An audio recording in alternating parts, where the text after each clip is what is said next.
আরে আমি কি যে আমাকে দিয়ে একটা রিলেশনশিপ করা সম্ভব হচ্ছে না।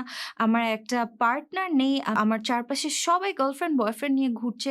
আমার একটা গার্লফ্রেন্ড নাই বা আমার একটা বয়ফ্রেন্ড নাই। রিসার্চ ফাইন্ডিংস থেকে আমরা পাচ্ছি 1/3 অফ টিনেজ গার্ল কিন্তু আপনার দেখা যাচ্ছে যে due to their romantic relationship তারা আনএক্সপেক্টেড প্রেগন্যান্সি ফেস করছে। টক্সিক রিলেশনের কনসিকুয়েন্স গুলো কি হয়? হ্যাঁ? Remember your first crush or first love, butterflies on your stomach, that young love. আমরা সম্ভবত এই মেমোরি গুলো আমাদের সেই টিন মেমোরি ল্যান্ড থেকেই নিয়ে আসি। সো টিন কালচার যুগে, যুগে যতই চেঞ্জ হোক না কেন, tin heart will be always the same. ধরুন Ranbir and Alia. Recently, they start dating each other and they're having a very good time, very quality time. একজন আরেকজনের সাথে ভীষণ কমফোর্টেবল। আলিয়া রণবীরকে ইমোশনালি অনেক সাপোর্ট করছে অ্যান্ড যেই সাপোর্টের কারণে রণবীর কিন্তু আলিয়ার সাথে ভীষণ কমফোর্টেবল। যেই জিনিসগুলো তারা তাদের প্যারেন্টসের সাথে শেয়ার করতে পারতো না, even friends or family members তাদের সাথেও শেয়ার করতে পারতো না, তারা কিন্তু একে অপরের সাথে খুব সুন্দর করে এই জিনিসগুলো শেয়ার করতে পারছে। সো এখান থেকে আমরা দেখছি যে তাদের মধ্যে কিন্তু একটা ভীষণ সেলফ স্টিমুলেশন ক্রিয়েট হচ্ছে। হ্যাঁ? তাদের সেলফ স্টিমটা কিন্তু হাইলি এনহ্যান্স হচ্ছে। সো সাইকোলজিস্টরা এখানে কি বলছে? সাইকোলজিস্টরা বলছে যে relationship has a huge impact on individuals global self steam. So একজন মানুষের নিজের উপরে যে ওভারঅল যে ফিলিংসটা সেটাই হচ্ছে গ্লোবাল সেলফ স্টিম। সো এখানে যেমন একটা হেলদি টিনেজ রিলেশনশিপ কি করছে? একজন টিনেজারের মধ্যে একটা পজিটিভ সেলফ স্টিম গ্রো করছে। তার সেলফ ডেভেলপমেন্টে হেল্প করছে। তার সেলফ ডিরেকশনে হেল্প করছে। অ্যান্ড সাইকোলজিস্টরা বলছে যে relationship has a huge impact on individuals global self steam. So একজন মানুষের নিজের উপরে যে ওভারঅল যে ফিলিংসটা সেটাই হচ্ছে গ্লোবাল সেলফ স্টিম। সো এখানে যেমন একটা হেলদি টিনেজ রিলেশনশিপ কি করছে?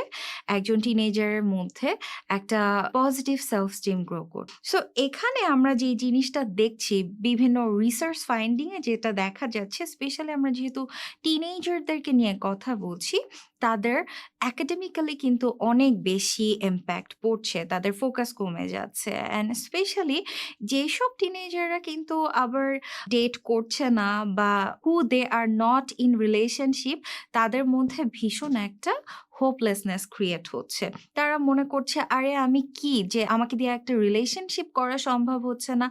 আমার একটা পার্টনার নেই। আমার চারপাশে সবাই গার্লফ্রেন্ড, বয়ফ্রেন্ড নিয়ে ঘুরছে। আমার একটা গার্লফ্রেন্ড নাই বা আমার একটা বয়ফ্রেন্ড নাই।" সো এখান থেকে তার মধ্যে কিন্তু ক্রিয়েট করছে ওয়ার্থলেসনেস একটা ফিলিং। একইভাবে আমরা যদি আবার দেখি যে যখন একটা টিনেজারের মধ্যে রিলেশনশিপটা থাকছে, হ্যাঁ? তারা একজন পার্টনার আরেকজন পার্টনারকে সাপোর্ট করছে, হ্যাঁ? সেখান থেকে তাদের মধ্যে একটা পজিটিভ সেলফ স্টিম ক্রিয়েট করছে। আবার যদি একজন পার্টনার আরেকজন পার্টনারকে সাপোর্ট না করে, আবার যদি আমরা রণবীর আলিয়াকে দেখি, ধরেন যে রণবীর কি করছে? আলিয়াকে ভীষণ লো ফিল করাচ্ছে। আলিয়াকে একদমই ভালোভাবে ট্রিট করছে না। তাকে ডিসরেসপেক্ট করছে। এখান থেকে আলিয়ার মধ্যে কিন্তু আস্তে, আস্তে করে তৈরি হবে I am not good enough or I'm not attractive enough যে কারণে রণবীর আমাকে ভালোভাবে ট্রিট করছে না। এখানে কিন্তু সে তাকেই ব্লেম করতে স্টার্ট করবে because she is just a teenager. So এখনো তার কিন্তু ওই ম্যাচুরিটি হয়নি যে সে নিজেকে ফাইট করতে পারবে। Some of them have that confidence যে আমাকে কে কিভাবে ট্রিট করলো it doesn't matter. But most of them কিন্তু এটা নিয়ে সাফার করতে স্টার্ট করে।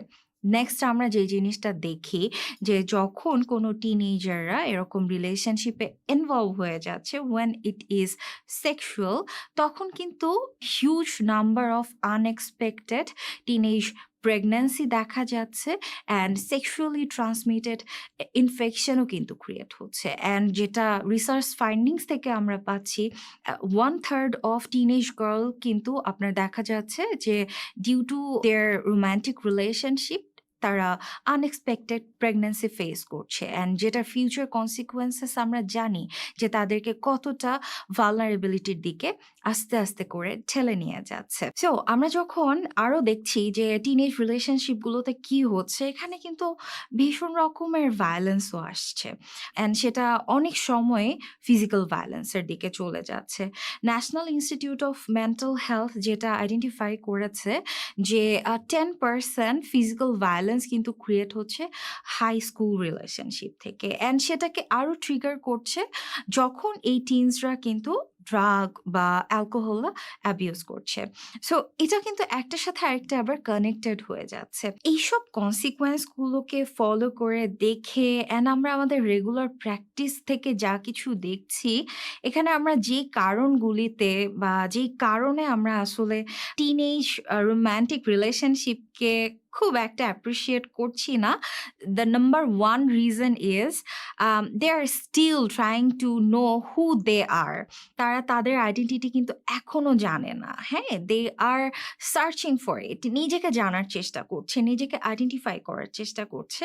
এখনো they are not ready to take someone else's responsibility or নিজেকে এখনো বুঝতে পারেনি। যে কারণে দেখা যায় যে আজকে আমি একজনের সাথে ডেট করছি, আমার ভাল লাগছে না, আমি ব্রেকআপ করে আবার আরেকজনের সাথে ডেটিং শুরু করেছি। কেন? কারণ আমার একটা সার্টেন টাইমে একরকম ইমোশন কাজ করতো।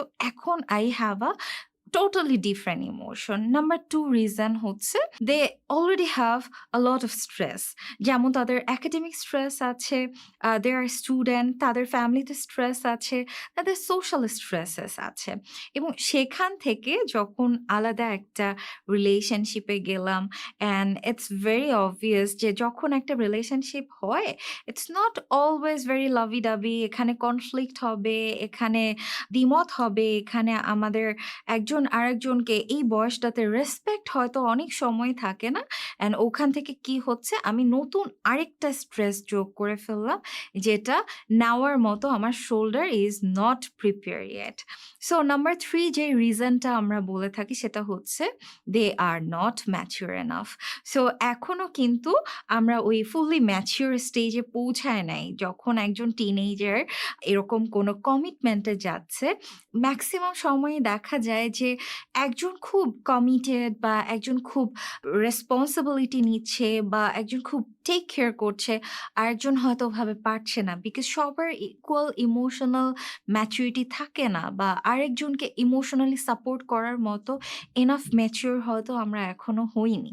সো যেহেতু আমরা এখনো এনাফ ম্যাচিউর হইনি, so that's why it's not the good time to go for any commitment or any relationship. So যখন রিলেশনশিপগুলো এভাবে টক্সিক হয়ে যাচ্ছে, it has a high impact on our mental health.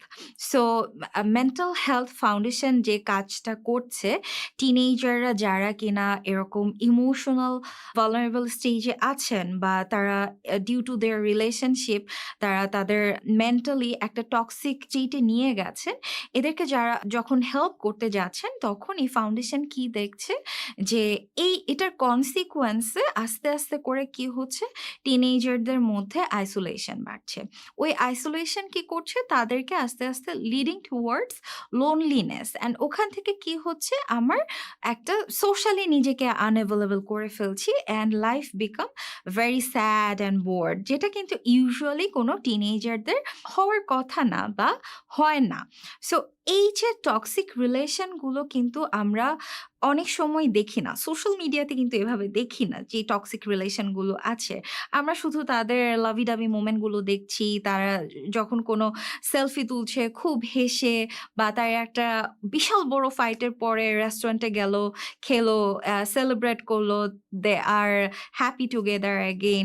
আমরা ওই ছোট্ট, ছোট্ট মোমেন্টগুলো দেখি। এই মোমেন্টগুলো দেখে কি হয়, অনেকেই মনে করে, "আরে থাক না, যেমনই হোক, টক্সিক হোক আর যাই হোক, আমার একটা পার্টনার হলেই হলো।" সো এই যে আমার একটা পার্টনার হলেই হলো, এটা থেকে কিন্তু তার মধ্যে ওই রিয়ালাইজেশনটা আসার এখনো সময় হয়নি যে ফিউচার কনসিকুয়েন্স কি হবে। টক্সিক রিলেশনের কনসিকুয়েন্স গুলো কি হয়, হ্যাঁ? যেটা আসলে আমাদেরকে আস্তে, আস্তে করে unexpected anxiety, unexpected insecurity, depression, fear and narcissism and so on, হ্যাঁ? অনেক ধরনের মেন্টাল ডিসঅর্ডার এর দিকে কিন্তু নিয়ে যায় due to this simple thing toxic relationship. So এই টক্সিক রিলেশনশিপকে যদি আমরা এভয়েড করতে পারি, our teenage memory land could be a beautiful thing, যেটা কিনা আমরা আমাদের যখন বয়স হয়ে যাবে, আমরা বুড়ো হয়ে যাব, নাতিদের সাথে গল্প করব, তখন we can cherish about. So, dear teen, we really, really respect your emotion and we value your emotion. We don't have any doubt that you have that emotion, you love someone, and you should love someone. But you have to understand and realize that it's not only about your emotion, there is your hormone as well, and you need your high control on it. যখন তোমরা এটাকে control করতে পারছো, you will have fantastic, healthy teenage memory land.